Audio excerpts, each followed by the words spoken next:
Alors, bonjour à tous et bienvenue à ce séminaire, à ce webinaire sur l'innovation accompagné de Thomas Martinuzzo.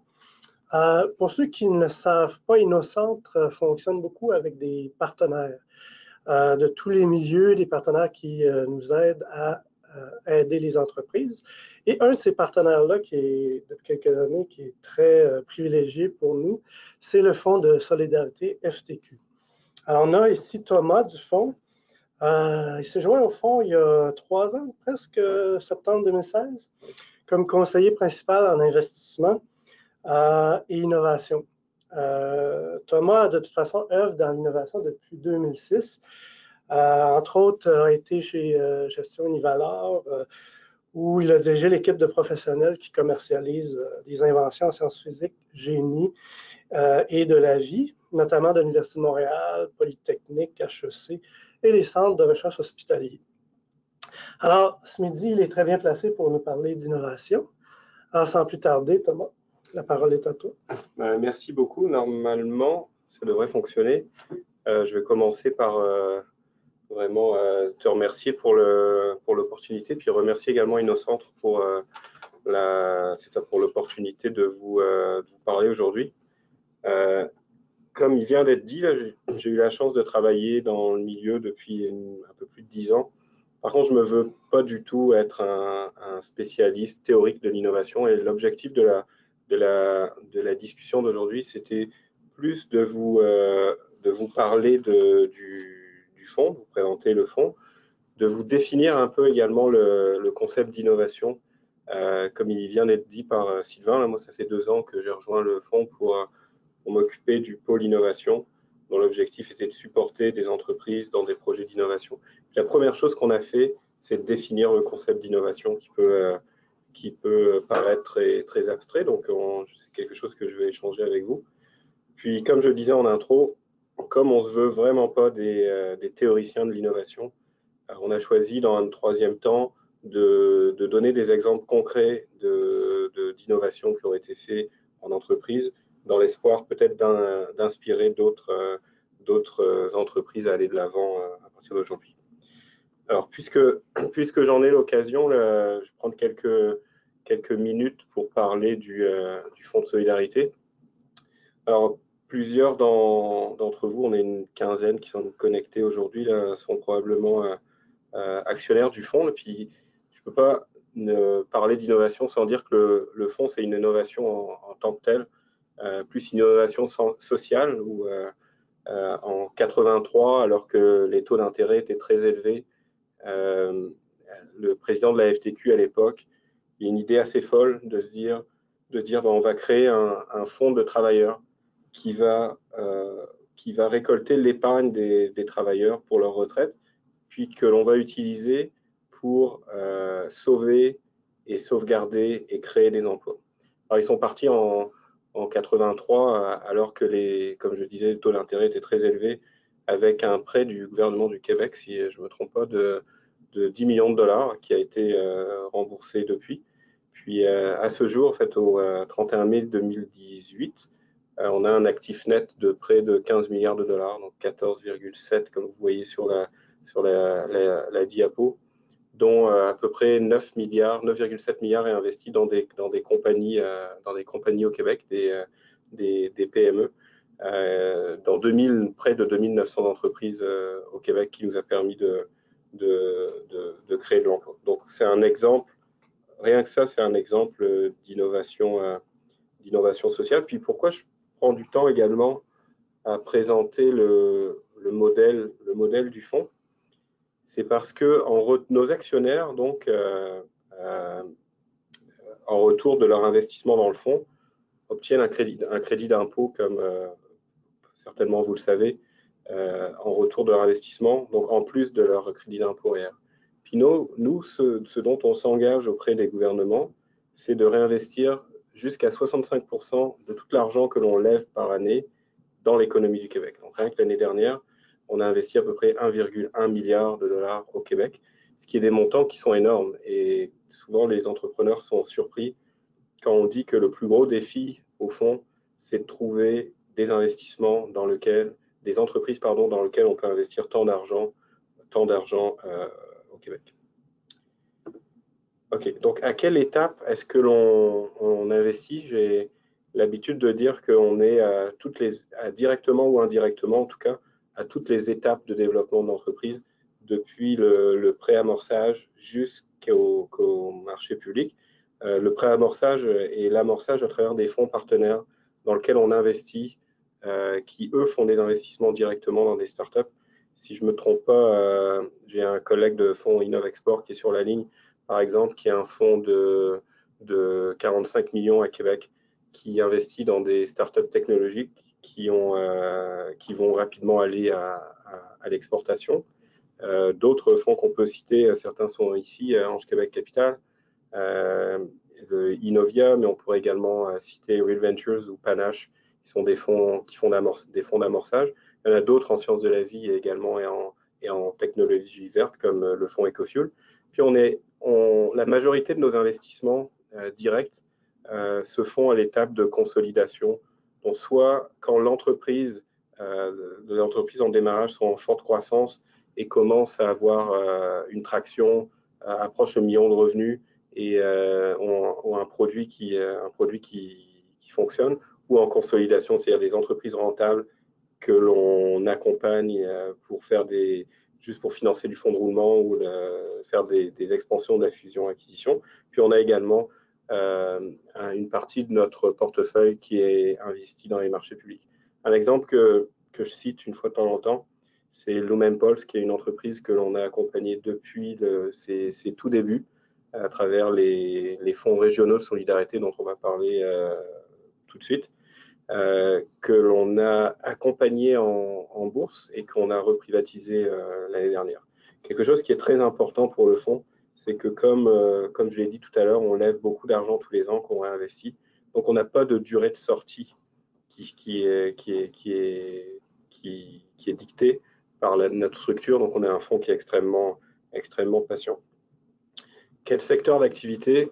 Encore une fois, là, c'est assez large. C'est pratiquement tous les secteurs d'activité au Québec, en tout cas les plus importants. Moi, personnellement, je regarde beaucoup d'investissements en technologie de l'information, mais j'ai des collègues qui se spécialisent dans tous les autres secteurs qui sont disponibles au Québec, donc agroalimentaire, sciences de la vie, récréos touristique. On est investisseur notamment dans le Canadien de Montréal, en construction. Puis on a également un fonds immobilier qui, lui, co-investit avec des promoteurs immobiliers.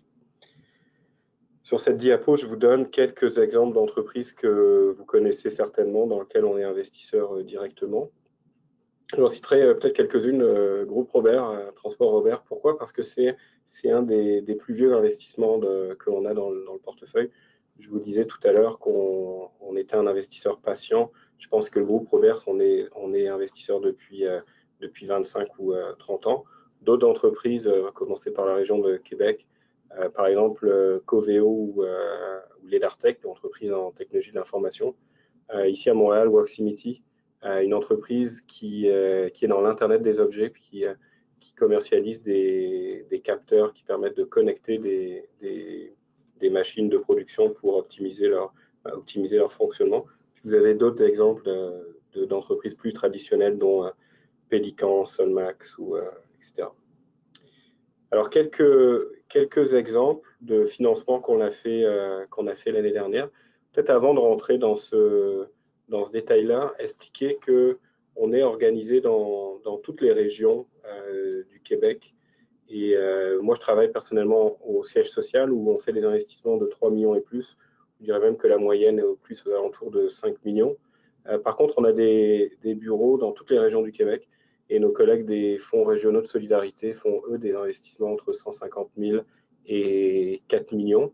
80% de leurs activités sont en dette, 20% en équité à peu près. Ce n'est pas un chiffre précis, mais c'est à peu près ça.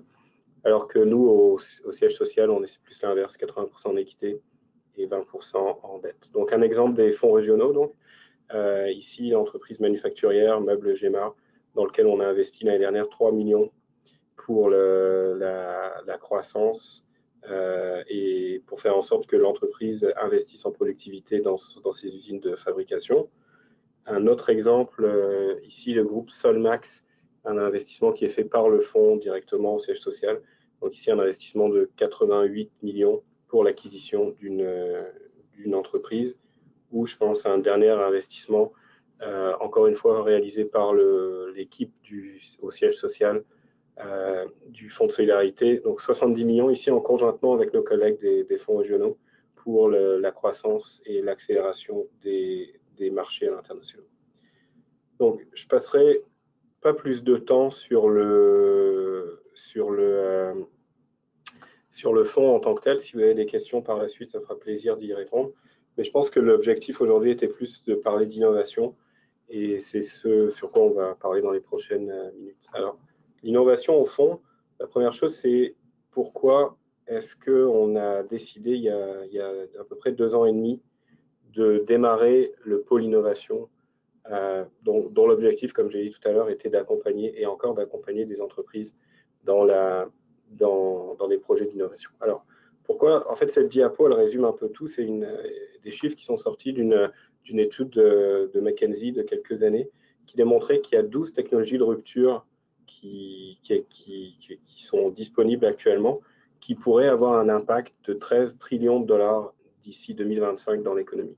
Alors, quelles sont ces technologies? Elles sont ici illustrées. On parle de l'Internet des objets, on parle de l'intelligence artificielle, on parle du cloud, on parle de la génomique en sciences de la vie, de la robotique, etc., etc.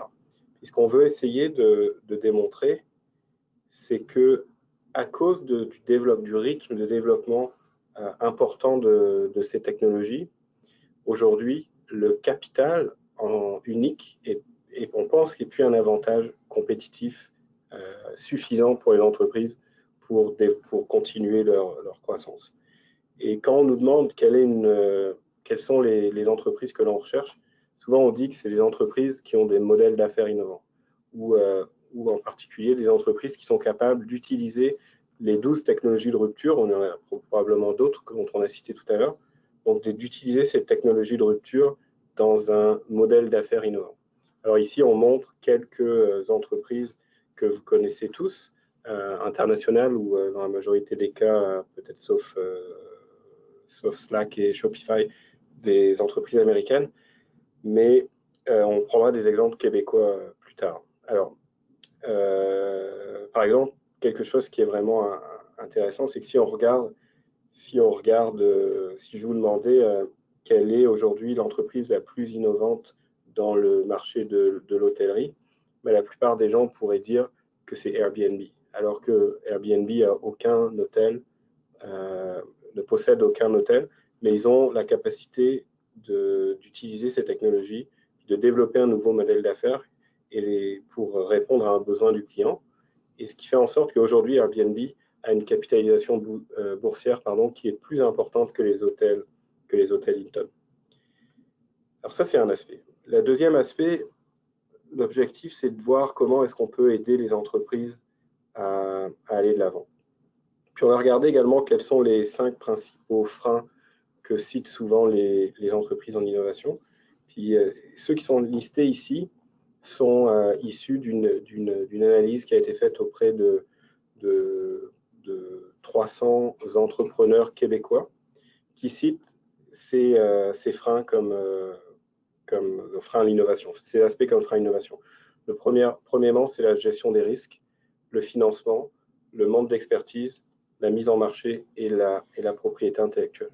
Alors, on a réfléchi à comment est-ce qu'on peut, en collaboration avec des partenaires, dont Innocent, comme l'a dit Sylvain à l'instant, comment on peut accompagner les entreprises pour passer à travers ces freins. On va devoir des exemples tout à l'heure concrets.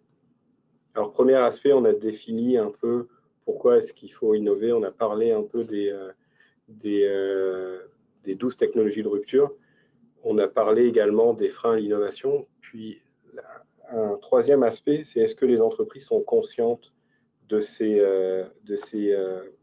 l'impact que pourraient avoir les technologies sur leur modèle d'affaires.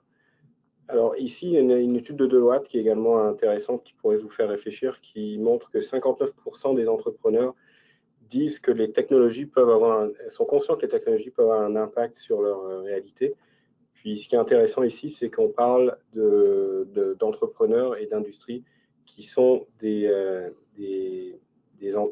industries qui habituellement ne vont pas vraiment vers l'innovation.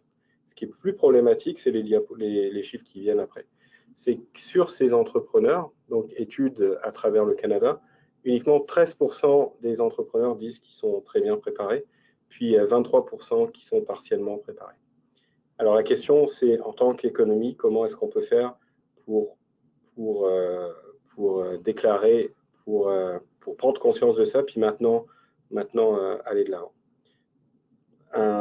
Si on veut en rajouter également, est-ce qu'on doit vraiment innover? Une autre diagnostic, un autre chiffre du Conference Board qui a été confirmé par un récent rapport de HEC Montréal pour le Québec en particulier, c'est la productivité au travail. Ici, on voit les chiffres sur le Canada et le Québec, puis on voit que comparativement à des économies qui sont comparables, on a un retard qui est vraiment important. Alors maintenant, la question, c'est, on sait qu'on doit innover, mais est-ce que ça rapporte?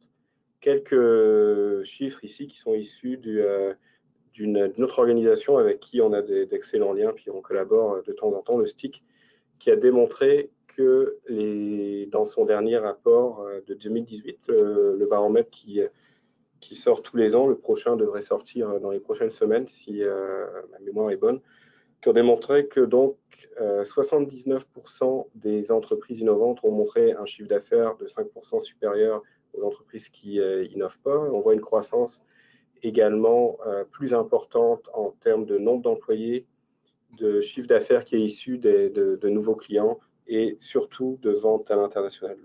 Le terme de vente à l'international est repris et puis documenté dans beaucoup d'autres exemples. Alors, quelques constats clés, puis état des lieux. On l'a démontré, les entreprises innovantes sont plus nombreuses à bien performer. L'état des lieux, c'est qu'il y a uniquement 4% des entreprises canadiennes qui sont performantes financièrement. Puis par performantes financièrement, ça c'est une étude qui est publiée par Deloitte et la BDC, on démontre que c'est des entreprises qui performent beaucoup mieux dans leur industrie que leurs pairs. Deuxième constat, les entreprises performantes maîtrisent mieux les 4 éléments de fonction, les 4 ingrédients clés d'une fonction efficace d'innovation qui sont en gros reliés à l'organisation de l'innovation. Uniquement 6% des entreprises canadiennes qui ont démontré avoir une capacité intégrée d'innovation. 2 autres chiffres, les entreprises innovantes sont plus nombreuses à investir. Puis encore une fois, par rapport à un récent rapport de nos collègues de la BDC, a montré que les entrepreneurs canadiens investissent pas beaucoup par rapport à leur concurrence internationale en équipement, puis ont même démontré que ce chiffre devrait diminuer même dans la prochaine année. Puis dernier chiffre, 41% des entreprises canadiennes croient qu'il est probable qu'ils soient perturbés, c'est ce qu'on a dit tout à l'heure, et 13% qui sont déjà prêtes. Alors maintenant qu'on a dit tout ça, la question la plus importante, puis s'il y a une chose que je pense qui est importante à retenir aujourd'hui, c'est plus ce qui vient maintenant, c'est parler d'innovation. Je dis toujours, puis définir le concept d'innovation. Je dis toujours la blague que j'ai eu mon emploi au Fonds de solidarité, parce qu'à l'époque, en 2016, l'innovation était à la mode. Là, une illustration, c'était que dans le budget fédéral qui sortait en parallèle, le mot innovation était cité plus de 200 ou 300 fois, je ne me souviens plus. Alors là, mais le problème, puis pour parler à des PDG ou des VP d'entreprise plusieurs fois par jour, on se rend compte que le concept d'innovation fait peur parce qu'il est souvent abstrait. Alors ce qu'on a fait, donc, comme je l'ai dit, c'est de définir en premier lieu le concept, puisqu'on a décidé, c'est de prendre cette définition qui est issue cette matrice qui est issue d'une étude qui a été faite par Dobson, qui est une filiale de Deloitte, qui définit l'innovation, qui définit 10 types d'innovation, qui peuvent être utilisés à toutes les étapes d'un modèle d'affaires de l'entreprise, donc depuis le modèle de profit jusqu'au lien avec le client. Puis je vous encourage vraiment d'aller de googler les 10 types d'innovation, vous allez le trouver assez facilement. Puis vous allez pouvoir voir pour chacun des aspects, des exemples concrets de produits d'innovation. Alors j'ai ramené ici avec moi un document là, qui les présente, mais on pourra en prendre rapidement un exemple par type d'innovation.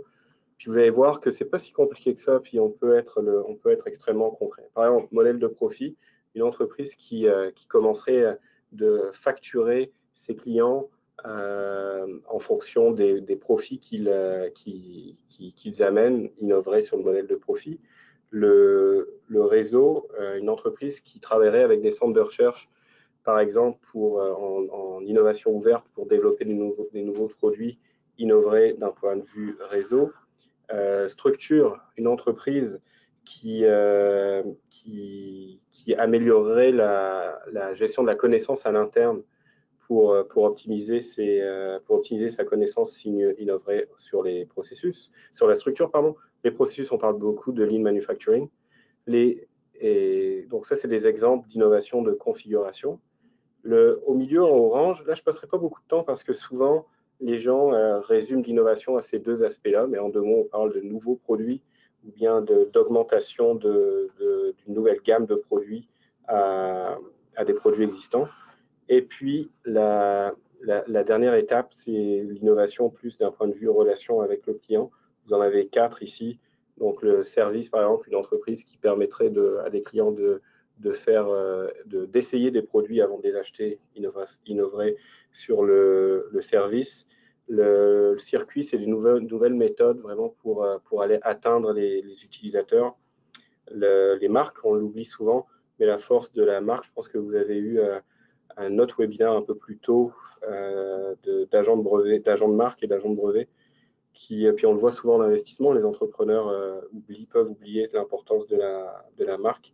Et puis l'engagement avec le client, donc des entreprises qui vont aller trouver des méthodes pour développer des produits personnalisés qui se rapprochent plus des besoins de l'entreprise, innover sur l'engagement avec le client.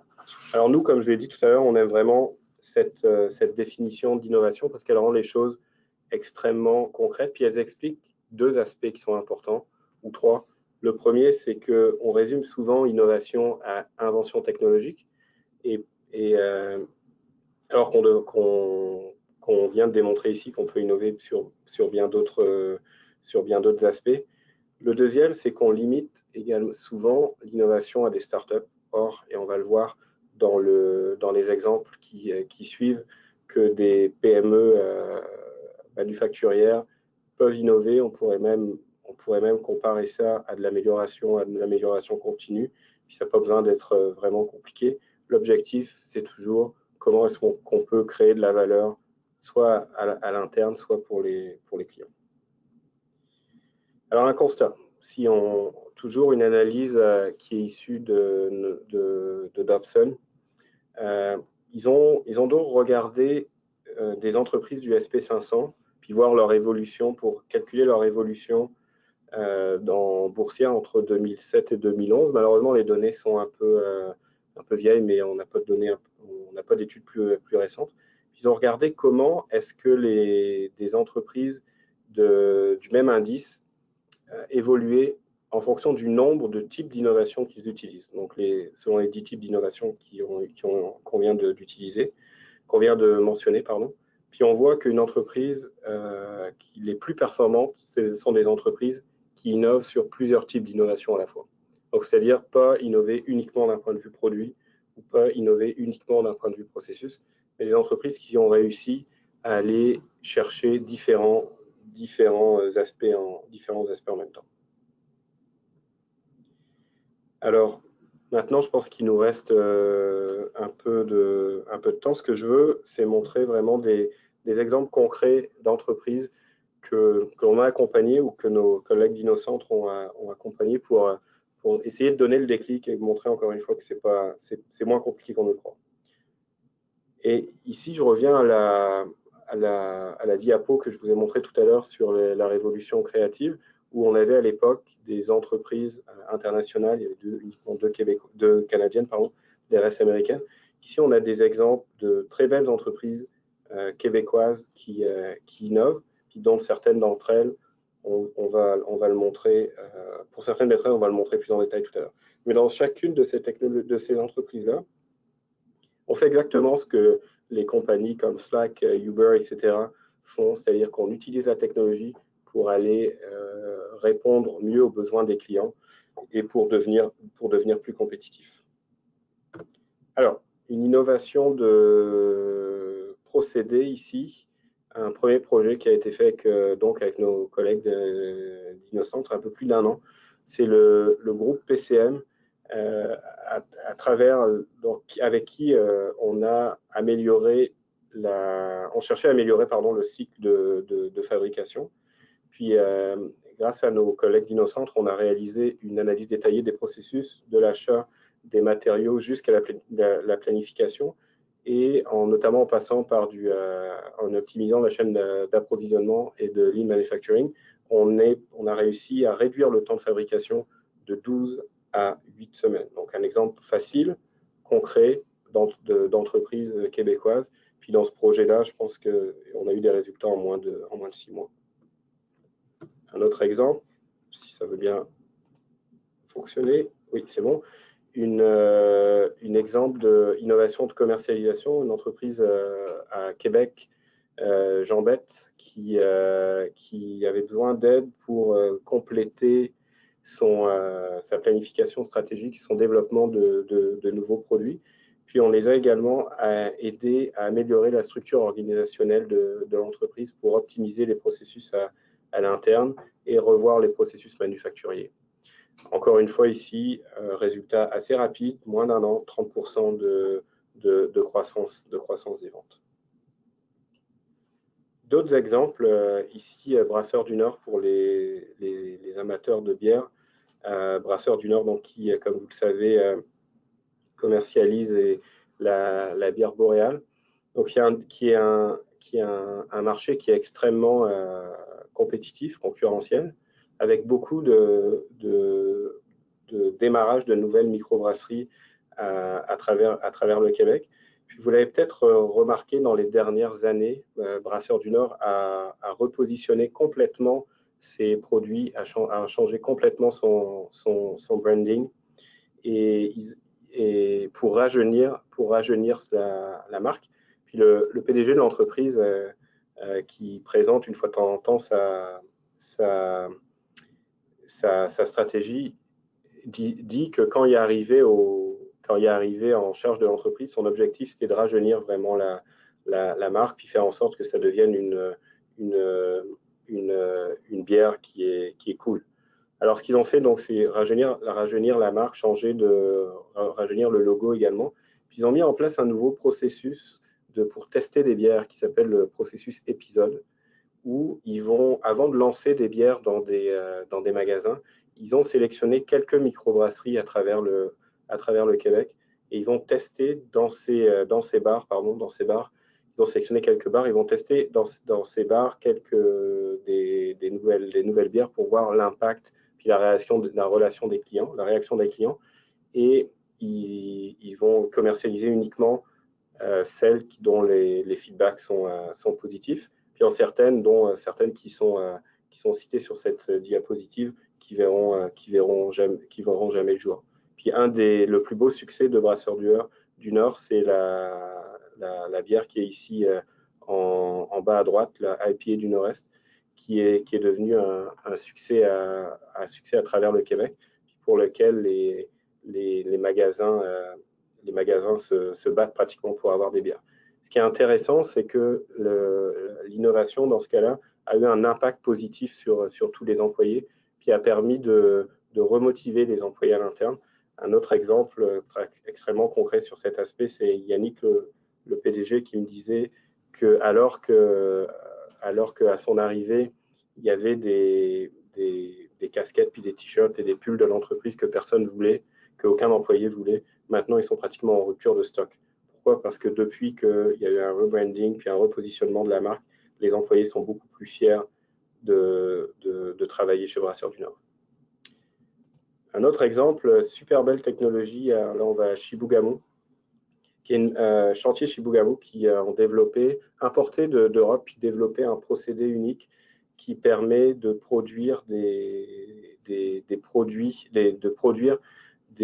poutres structurelles en bois pour des bâtiments. Puis ils sont même allés jusqu'à s'intégrer verticalement en démarrant une compagnie d'ingénierie qui est Nordic Structure et qui a permis de faire évoluer le code du bâtiment. C'est grâce à ça notamment qu'ici à Montréal, dans le quartier Griffintown, il y a en construction actuellement un immeuble à condo de 8 étages, entièrement en bois, je pense. Puis nos collègues de Québec ont également la chance d'avoir un bâtiment complètement en bois qui est fait avec des structures qui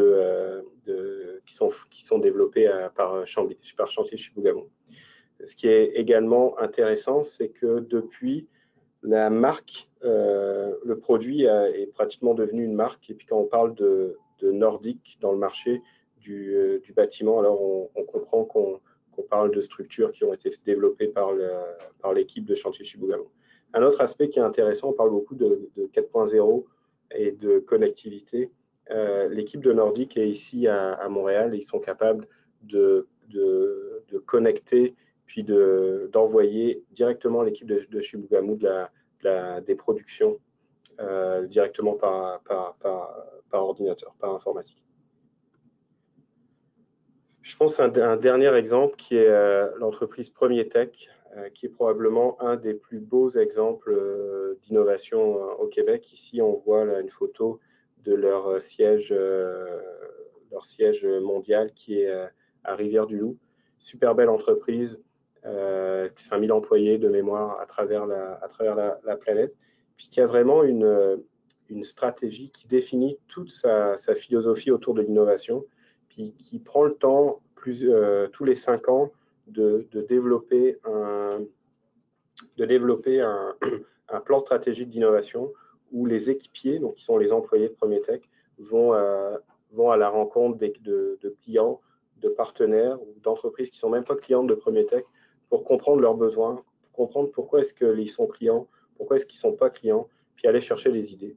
Puis basé là-dessus, alors il y a la planification de l'agenda d'innovation qui est réalisé pour les 5 prochaines années avec des objectifs étape par étape qui permet de mieux calculer puis de mieux suivre l'innovation.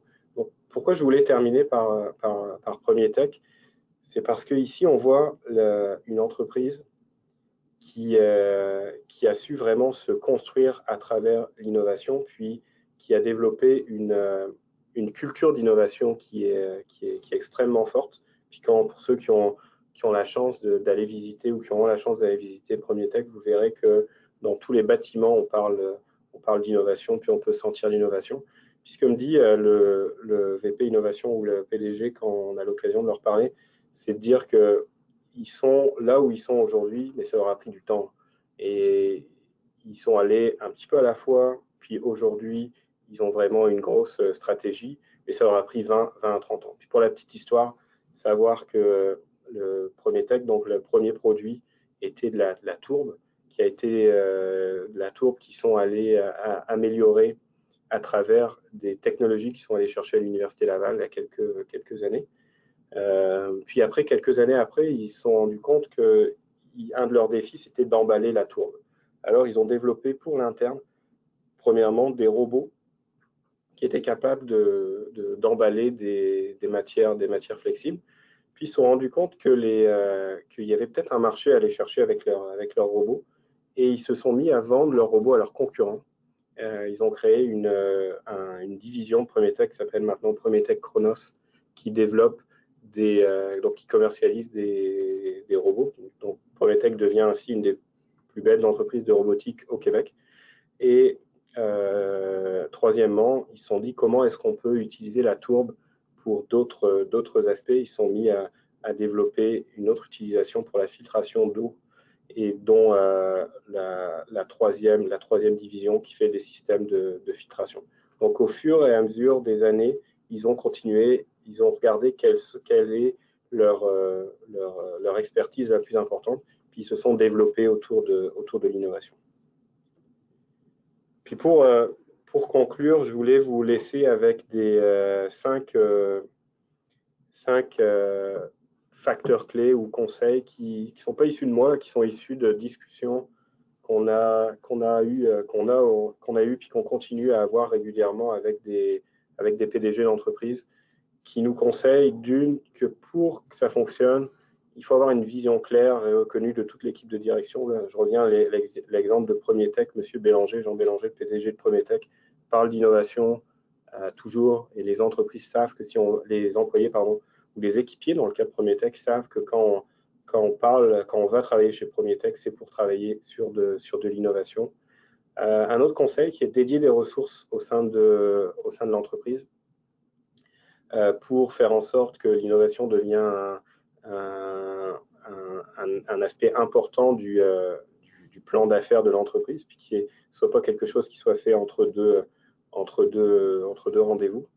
Instaurer un processus de suivi rigoureux qui permet de mesurer l'impact des projets.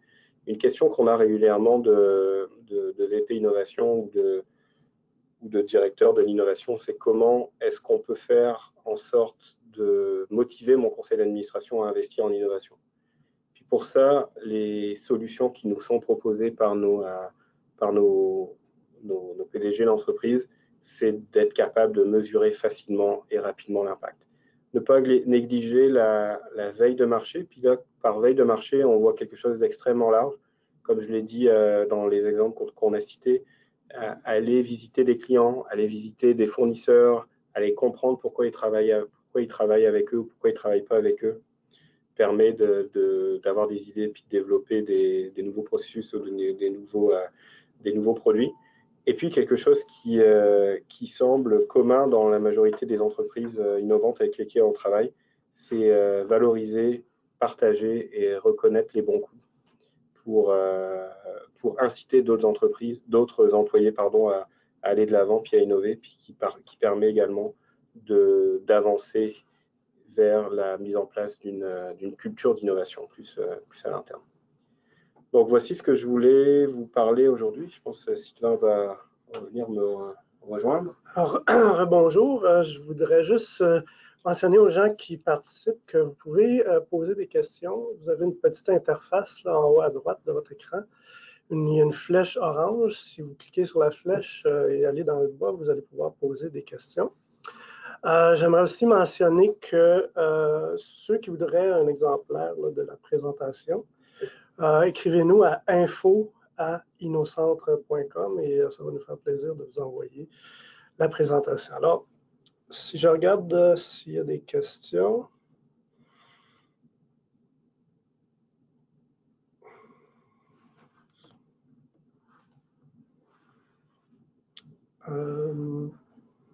Pour le moment, je pense qu'il n'y a pas de...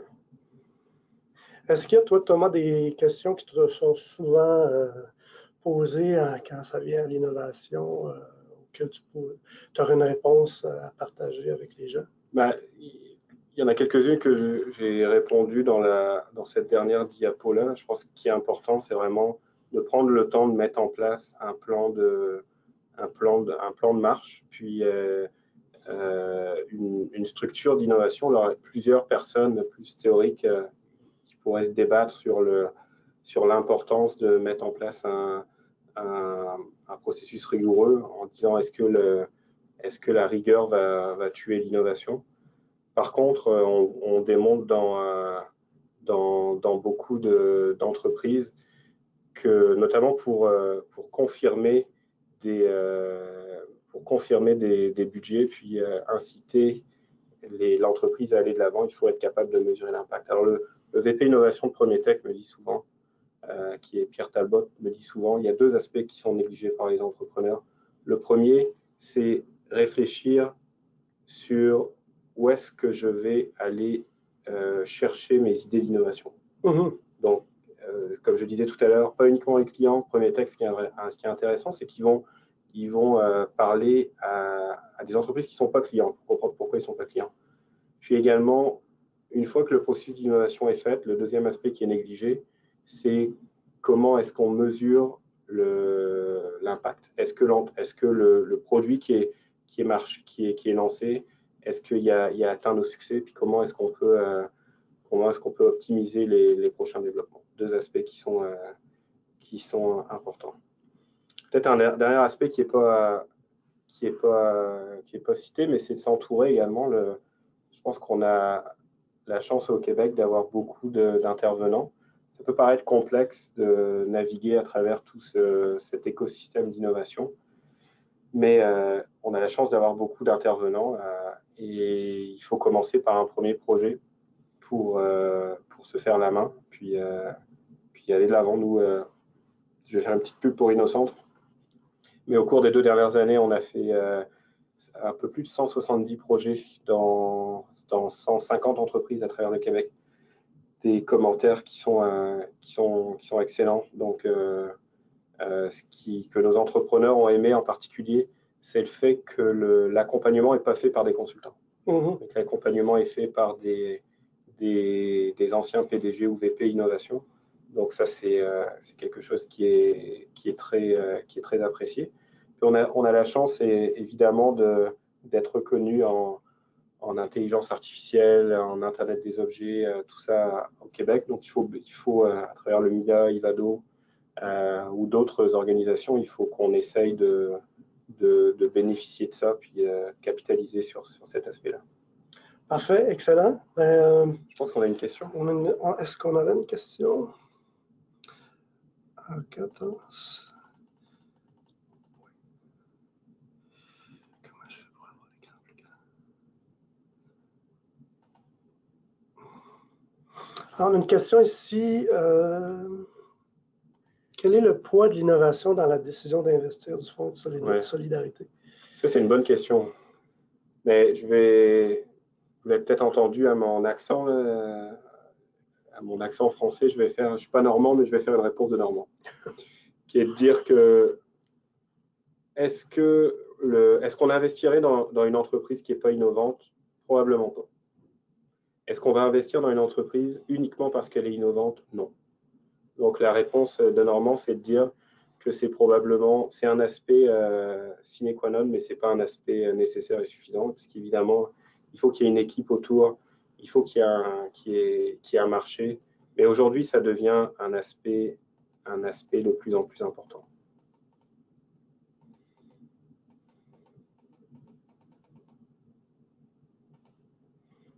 Alors, une autre question, est-ce que le fonds FTQ pourrait-il s'occuper d'innovation en énergie verte, hydrolienne par exemple, pour le marché africain? Qui pourrais-je consulter? Alors, peut-être à travers Sylvain, vous pourrez avoir mes coordonnées, je pense, mais le fonds investit dans des entreprises au Québec, donc il faudrait démontrer qu'il y ait un retour pour le Québec.